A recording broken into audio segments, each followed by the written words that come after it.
C-Mac, Young 40, yo proper, where you at? Here I am, Young 40. I just came in. Yo, welcome back to King Sportscast for a lively basketball edition. There's been some three-point madness. The NBA is nothing short of excitement these days. What's going on, Wayne? Happy to have you back on the episode. Yeah, man. Thanks for having me. You know how I'm always down to talk some NBA. It's like a grown man soap opera. There's always shit going on, right? Even with the sucky teams, there's shit going on, and the big stars, there's always drama. It's fun to keep up with, and with football, winding down these last couple of weeks, this is what we're going to have until baseball starts. So I'm pumped to talk about it, keeping up with a lot of these teams, a lot of the main players, who's crying, who's bitching, who's playing good, who's shooting good, all that stuff. We'll cover it. Really exciting NBA season. Some crazy three-point records been making. Teams have been, the Warriors scored 51 and a quarter, which is the NBA record. There's a lot of scoring, a lot of three-point shooting. Lots of teams are breaking their own team records for shooting threes. I think it's the Rockets last year tried to go the defensive route, and they couldn't beat the Warriors, and everyone saw it, and they're like, okay, it's time to just chuck them. Yeah, and that's what we've seen James Harden do the last 20 games or so. Not only is he chucking up threes, but he's getting to the free throw line at a clip that we've never seen before. I mean, even Wilt Chamberlain didn't really get to the free throw line as much as James Harden can. You can say what you want about him. That he does the double step back and walks all the time, and his beard helps him draw fouls, but he's scoring points, and he's scoring a lot of them. A lot is a major understatement when we talk about scoring. He's basically doing something we've never seen before, which is true, especially the isolation part. Yeah, that's the crazy part. A lot of his shots are all unassisted. I mean, not even a lot. All of them are unassisted. So that means he's isolating, putting whoever steps up on an island. They don't know what to do. They can't guard him, so they usually just foul him, and then he shoots 90+% from the free throw line. So it's come playoff time, it's a different story because teams will game plan around this, and we saw the Warriors kind of take him out of that playoff series last year. In the regular season, James Harden owns the regular season, and that's a fact. When it comes to scoring in the regular season, no one does it better than James Harden, and more effortlessly. He gets to the line. I mean, he's gotten the line 27 times in a game before. I mean, he's averaging like 13 free throws a game. I mean, he walks into 20 points. I don't think he'll ever not score 20 points for the next couple seasons. I just don't see it. Other than when he goes to the playoffs, that's when he usually gets below 20. Yeah, so that was one of the big questions. The last 20 games, he's averaging 41.2 points per game, which is crazy. Like, the best I can remember since growing up and watching the NBA is when Kobe Bryant for 40 plus, like 10, not 40 plus every single game, but he had a 10-game stretch where he pretty much averaged 40 points a game, and Harden has doubled that in the last 20 games. And then if you look deeper inside those numbers, it's 30-plus points in 18 straight games. That's insane, man. And you just said it. He's getting to the free throw line. If you're taking 20-plus free throws a game, you're walking into 20, and you know that he's going to take the three-pointers to get, that other 10. So we could see him legit score 30 points per game legitimately for the rest of the season. I don't think he's even close to going under 30. I think he's just going to stay in from that 32 to 34 range. I mean, even more. I mean, what's to stop him to keep doing this? As long as Chris Paul is out, I mean, they need him to do this. They're not as talented team as they are last year, especially on the defensive side. As long as he can do what he does, and I mean, he's making dudes look like it's like the park. He just ISOs them and just makes them fall down and shoots it in their face and laughs at them. It's utter comedy. Yeah, 35.4 points per game on the season. I can't even remember the last time, like MJ stats were like, what, 31 per game? I think whenever he was going, he might have went up to 33. I think he had 37 in a season at his highest rate.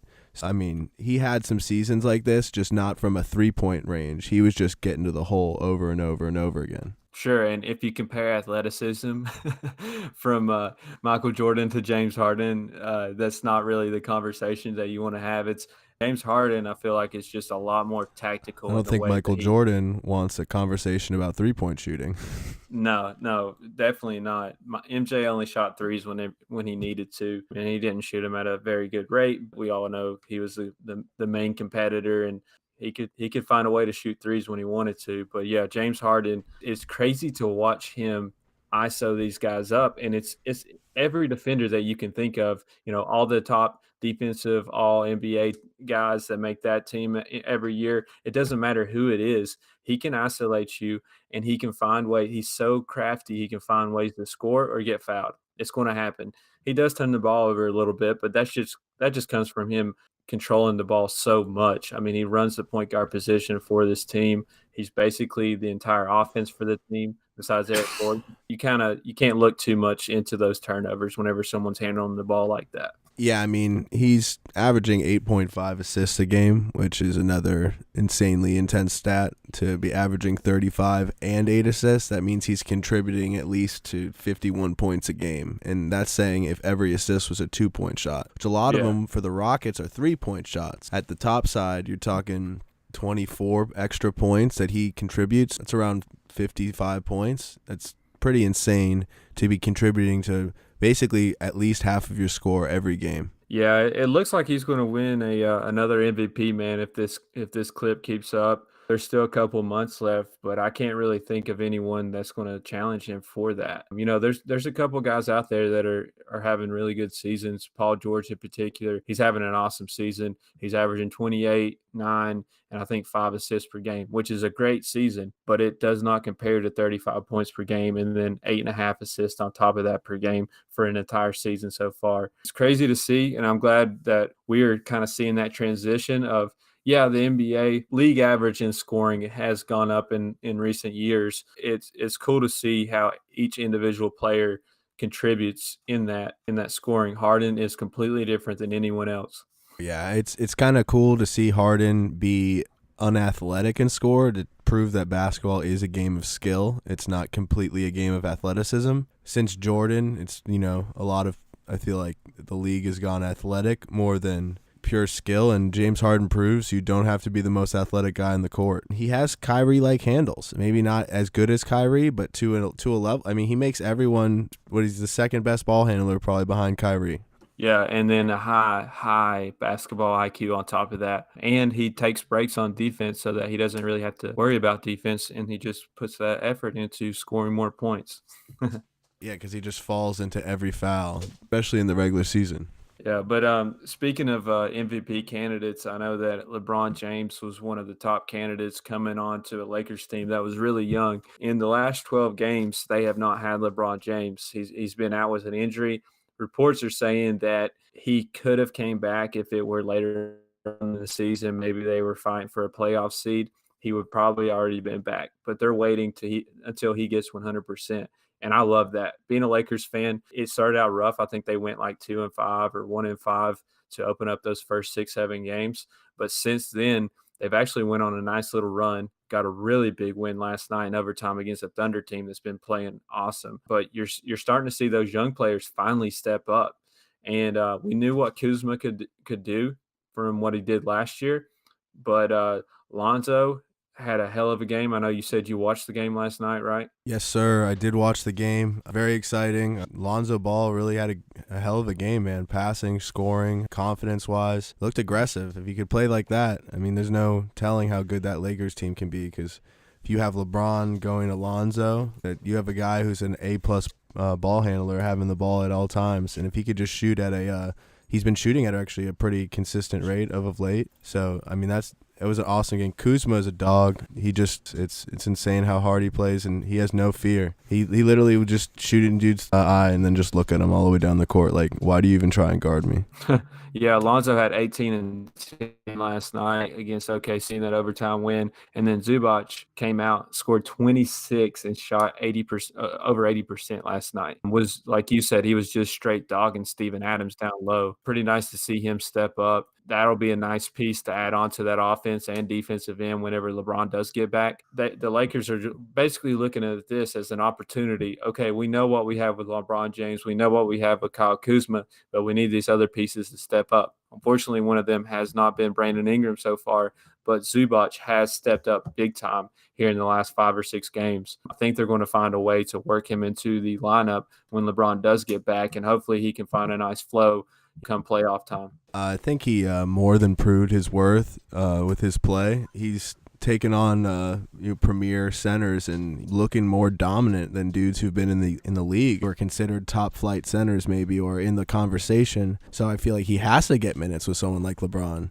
Why wouldn't he? He would flourish. And you have that type of a threat down low. Has LeBron ever really had a dominant threat down low? No. I mean, most of his dudes have been good, but not great. And he's playing at it. I mean, I think he went 24-12 in that game. And that type of output with LeBron James, it's a hard team. That's a hard out, especially with with Kuzma shooting the way he is. Think about if Kuzma can put up 30, 40 points in a game with a LeBron. That's a hard game to lose. Then you have this dude getting 15 and 8 maybe in the paint. Big. No, yeah, it's huge. Again, yeah, that's a nice piece. And with this absence of LeBron James, you see Lonzo's confidence going up because they're running more plays for him. They're running the offense through him. If he can get that shot, all he's got to do is shoot 35% from the three, be able to knock down some wide open shots, and LeBron will find him. He will get him shots. So I'm excited as a Lakers fan. Everybody was kind of talking shit, saying, oh, no, what are the Lakers going to do without LeBron James, blah, blah, blah. They started out pretty rough. Last 12 games, they're 5-7. If they can stay at 500 while LeBron James is out, I think that speaks volumes for the talent that the team already has, how close they are to really competing with Golden State if they can add a piece in the offseason or make a trade for Anthony Davis before then. You got to be very excited, and probably saves Luke Walton's job if he goes 500 while LeBron's out. Exactly.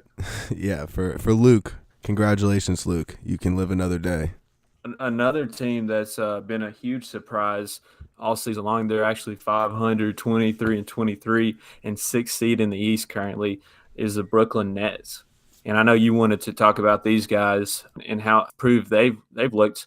To me, it's a huge turning point in the East. I mean, they're one of the up and coming teams. They're really young. They're kind of like we saw the Wizards a few years ago. They had a really young core that they were building around. I think that this core is really nice, man. They got D'Angelo Russell, Jared Allen down low. Jared Allen's one of my favorite players to watch defensively and offensively. He gets boards, athletic as hell. He's definitely proven his worth in multiple occasions, not just one instance. You could see that Allen's blocking everyone in the league. He's definitely like a force down low. He's got to be a top 10 guy now. Yeah, close to it. So since December 7th, which is around the time that LeVert went out, D. Russ is averaging 19 a game, 7 assists, shooting about 46%. And then Spencer Dinwiddie has stepped up tremendously. The man is, over the course of the entire season is averaging 17 points a game, 5 assists, and just playing straight up clutch. He's knocking down clutch shots. There's not one analyst out there that could have predicted how good of a season he was going to have. And if you say that you did, you're lying, because no one really was talking about this guy.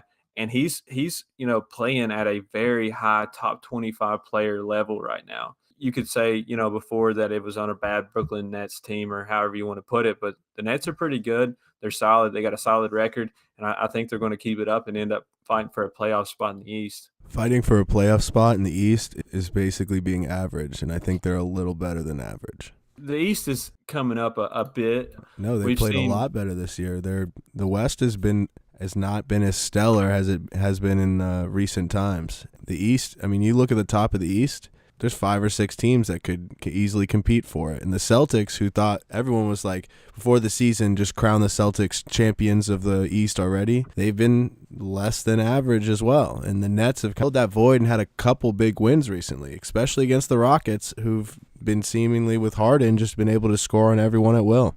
And Spencer Yeah. Dinwiddie, man, like just clutch badge, gold, Hall of Fame, whatever you want to call it. He was going shot for shot with James Harden and won. It's got to be an awesome feeling for him. Yeah, that's a big step for the Nets program. They're finally getting a first-round pick this year coming up. We know how it happened with the trade they made with the Celtics a few years ago, and they still have not had a first-round pick since then, which is just insane to me. But they're finally going to get a first-round pick. Yeah, they're on the up-and-coming, someone to watch. But you brought up the Celtics. There's been some chatter with Kyrie Irving. We saw some frustration whenever Jason Tatum missed the game-winning shot a couple nights ago. What do you think about that situation? Is it kind of falling in line with the thing about Kyrie just stirring up shit, always being drama?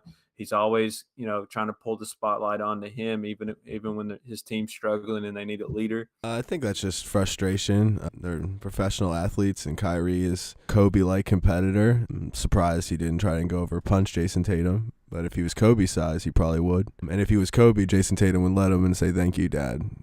Thank you, Yeah, Dad. exactly. He loves Kobe a little too much. Did you see that 10-year challenge photo that Jason Tatum posted? It was like him as a kid with LeBron, and then the 10-year challenge was him dunking on LeBron. That was pretty clever of him. He did have a nice dunk on LeBron in the playoffs. Let's give it to LeBron. He is a little bit older now. Probably not contesting shots as good as he used to, but he's still an excellent defender when he wants to be. But no, the Celtics, there's a big question mark, man. If you look it up, there's multiple reports out there with Kyrie Irving texting LeBron. He apologized, saying that he was in the wrong when he left, and he just is now realizing how tough it is to be a leader and how tough it is to have people saying that your team's an automatic bid for the NBA Finals, things like that every year, and you have to shoulder a lot of that pressure. Yeah, because most people don't really know what that is. There's only like few select people in the sport of the NBA at times who know how to really, really win, because only a few certain people do. Like, not everyone wins. Most people don't even make it to the finals. So he was around someone that literally has always been expected to be the greatest player ever since he was a 14-year-old kid. It's just a different level. And when he actually had to do something and be a leader himself, that Celtics team without Kyrie was one game away from the finals. Not realistically, we all knew that the Cavs were going to beat them, but they were kind of close to the finals. Kyrie's coming in here telling them what to do. It's like, want to listen to him? Or it's kind of cryptic and weird that he said that he called LeBron on air. I don't know. I thought that was weird. I just letting you guys know I made up with LeBron. It's like, all right. Yeah, to me, it's leaning toward the fact that Kyrie is a free agent come off season this summer, and a lot of reports had said that he is going to end up staying with the Celtics, but maybe he's trying to fix that friendship with him and LeBron, and I guarantee you that LeBron would welcome him back to LA with open arms. He'd probably try to make him, take a little less money so they can work in another free agent, but I wouldn't mind seeing it. I would love for a Kyrie LeBron reunion in LA. I think that would be sick because they'd be a couple pieces away from really scaring the Golden State Warriors. We know what's happening with the Warriors right now. There's a couple back and forth, not so much now, but early on in the season, chance that they could possibly lose KD in the offseason, things like that. So if Kyrie goes over to LA, that'll be a big shift in the power of the NBA. 100%. And also with that, it would be funny if they went to the West, went into the Warriors division, and then kicked them out of where their seat was. It's like, no, we're not going to hide in the East and wait till the finals. We're just going to whoop up on you all year. Yeah, so KD can't get any more of his little bitch rings that he's added to his collection, and his nobody gift really chips, cares about. his little gift chips. Yeah, I have more respect for Andre Iguodala than I do KD on the all-time greats list, and that's a fact. But anyways, speaking of the Warriors, Demarcus Cousins is coming back tonight. So we're recording this Friday night before the Warriors game, but he is expected to play. Probably won't get a lot of minutes. That's going to be the fifth All-Star they're adding to their starting lineup. We all knew it was coming around this time. It still feels like, damn, man, like they legit have 5 All-Stars on their team and can be starting them, have 2-3 on the court at all times throughout the rest of the regular season. I think for me, and the consensus for most above IQ fans is there might be a little bit of a ripple, but I think that they understand how to win, and they're just really bored of the regular season, and they're kind of just learning how to just rev the engines ever so slowly into the postseason, where they're peaking in the postseason, not in the middle of the regular season. The Golden State Warriors, they're starting to get hot. Last night they were playing the New Orleans Pelicans, and the poor Pelicans, they got a ton of talent on their team, but they were giving it everything they had. Anthony Davis was playing well. Mirotic was on fire. Randall was playing awesome as well. And Drew Holiday was playing, pretty good defense. But in the third quarter, Steph Curry comes out. I think he made 7 or 8 threes, and he only missed like 1 or 2. He was going absolutely nuts. It was one of the craziest things I've ever seen. That was another crazy game, and it's just they have this weird third quarter thing, man. I think it's the weirdest thing in sports, where they come out in the third quarter and they play at like an electrifying rate. They play at like 100%, and then the third quarter is 120. Yeah, you kind of see it in the playoffs too, big time. Teams will be tied with them at halftime or even have a lead sometimes, and they just come out on fire in the third quarter. It's a pretty crazy thing to witness, and it's coming every single time. That's what helped them beat the Houston Rockets last year in the playoffs. Yeah, they beat the Houston Rockets because the Houston Rockets rely on iso ball, and you can only do that so much in the playoffs, like 7-game series. And the Warriors, they play so well off the ball and on the ball that you can never favor one thing, and when you start to favor one thing, they burn you. And that's when Draymond hits his open threes. And with Demarcus Cousins in the lineup, they're going to have the craziest lineup in basketball history. They should be on paper. No one should be able to really touch them unless the Lakers are able to make some moves. So we talked about James Harden. He's obviously the MVP front runner. There's another guy that's the Rookie of the Year front runner, and that's Luka Doncic. He is playing at a crazy level for really any rookie ever. But if you compare his stats to LeBron, in LeBron's rookie year, they are eerily similar, very, very similar. And even going beyond that, Michael Jordan's rookie stats. If you just visually watch Luka Doncic in clutch situations, he's more clutch than anyone has entering the league since or Larry Bird, in my opinion. Like clutch shooting, it's absolutely insane. And on top of that, he's moving the ball well, rebounding, assists, all that good stuff, all packaged into one. And he's another guy who's not very athletic, speed and jumping wise, but he knows how to score. He knows how to pass. He knows how to play good defense. He puts himself in position to win games. He's kind of like Harden in a way, where he can beat you off the dribble in like a herky-jerky weird way, and he can pass it everywhere. It's crazy to watch. It's so much fun to see him be so good at such a young age. It's fun to see the young guys just ball out. Yeah, so if you compare his stats, he is scoring 20 points per game, 6.7 rebounds, 5.1 assists per game, shooting about 44%. LeBron's rookie season, 20 points per game, 5.5 rebounds per game, and almost 6 assists. So they're right there. I mean, the simple fact that he is even close to those stats, which is one of the best rookie seasons we've ever seen in the NBA history, it says a lot.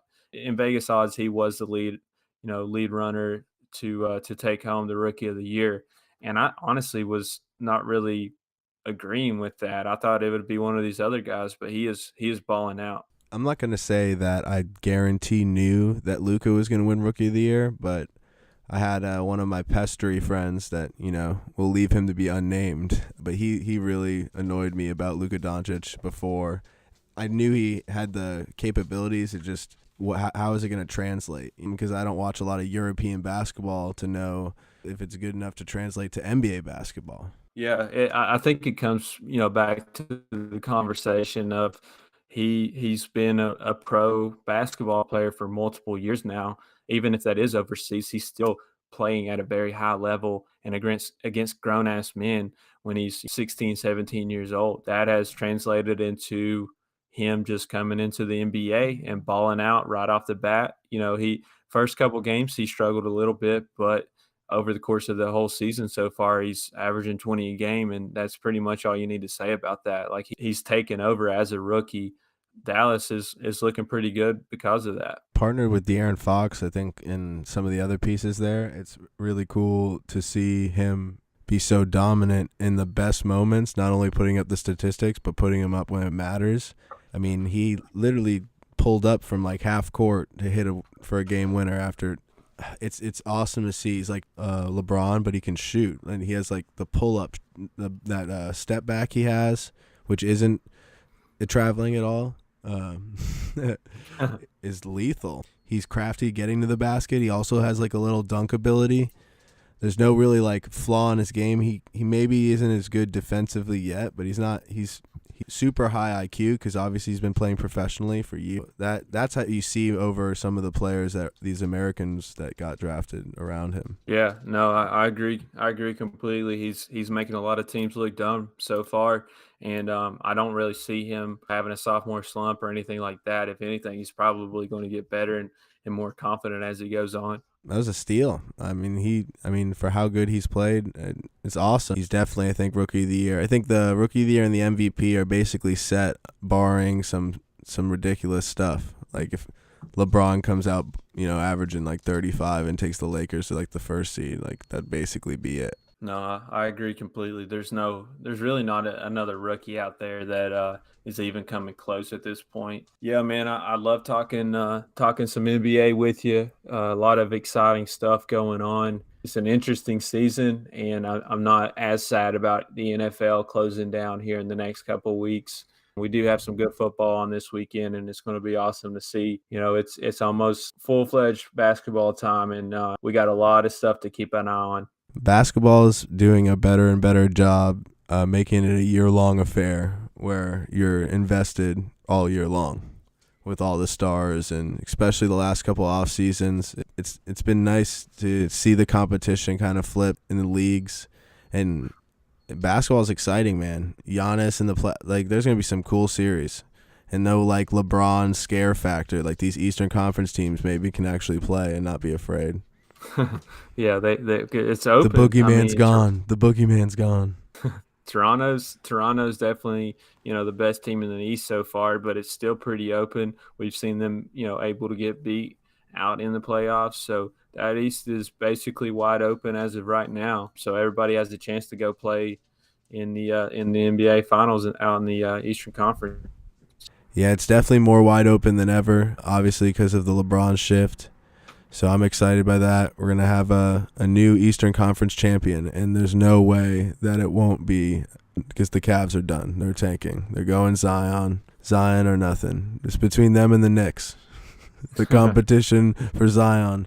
My Knicks fans have been losing some games ridiculously, probably in good favor, because Zion would be cool in New York. Everybody's definitely going for Zion. It's a pretty loaded draft class. I'm pumped to see how that shakes out. But yeah, we got pretty much got the All-Star game coming up. Other than that, the regular season has been fun so far, and it's only going to start heating up whenever these playoff seeds start kind of falling into place a little bit more, especially in the West. I'm excited to get LeBron back to the Lakers and see if he can carry them to a 4 or 5 seed. Yeah, man. So how long do you think until LeBron's back, man? Like it's been he's hit his minimum marker. You think he's taking at least another week? I think he'll be back next week. I honestly do. Like I said, they said he could have came back if they really needed him. I think they're being cautious because there's really no point. The difference between getting a 3 seed and a 6 seed, as long as they make it to the playoffs with that team, they should be okay to make a bit of a run. So better safe than sorry. Hopefully he comes back next week is what I'm thinking. Other people have been saying he's going to come back Thursday against the Timberwolves. The rumblings I've been hearing. Perfect. I hope he comes back 100% healthy. No reason to rush it. Yeah, we'll see if these guys can go 500 until then, and then we'll let you all know what we think about Boogie coming back tonight. Yeah, no worries anyway, because between the 3 seed and the 8 seed, it's like 2 games. Sure. Yeah, exactly. Honestly, up to like the 13, 14 seed is not really out of it. Other than the Suns, they're really the only really bad team in the West. The desperate Suns. I don't know what's going on over there. Them and the Pelicans. Hoping that there's a Anthony Davis fire sale soon. Yeah, man. Thanks for having me on. I always love talking NBA. It's starting to heat up. And excited to see how this all shakes out. No problem, brother. We're definitely going to have some more basketball talk soon. Hey, guys, don't forget to subscribe on SoundCloud, iTunes, and Spotify. Follow us on Instagram, Twitter, and Facebook at King Sportscast. Really appreciate the support. We'll be having some new football stuff after the weekend. Really excited for this weekend. Go Patriots. Really excited to see Tom Brady do some GOAT stuff. You excited, Wayne? I know you weren't excited last weekend. It's rough. Yeah, I'm definitely going to pull out my Chiefs gear and root against you all. He's a Chiefs fan now. If it starts with a CNH and it's relatively close or not taken by anyone, it's a Wayne team. Yep, we got it. All right, brother. Next time. Peace. I said, my homie pitched the answer like Doc Ellis. My atmosphere about as high as Michael Phelps. I hope your ass fell into an empty well. You going down, leave an empty well. We serve the block like we passing out mail. When that's for real, posted up, Karl Malone, stuff your bitch calzone. See me.